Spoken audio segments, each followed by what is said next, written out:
ইসলামপুরে এসেছিলাম, একটা দুর্ঘটনা হয়ে গেছিল, সেই জন্য আমরা এসেছিলাম।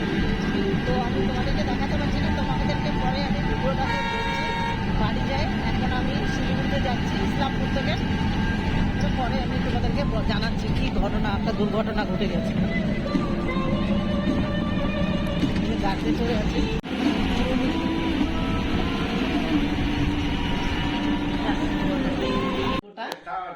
বল বল বল বল।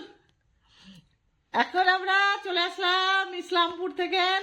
ইসলামপুরে গিয়েছিলাম, এই যে সঞ্জয় আর আমরা ঘুরে চলে আসলাম। এক বাড়িতে গিয়েছিলাম ইসলামপুরে, একটা দুর্ঘটনা ঘটে গেছিল অ্যাক্সিডেন্টে, তাই গিয়েছিলাম দেখতে।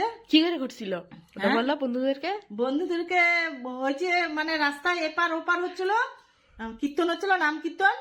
হ্যাঁ, নাম কীর্তন পরে ওই পাশে প্রসাদ দিচ্ছিল, প্রসাদ হতে মানে বাড়ির সামনে নাম কীর্তন হচ্ছে।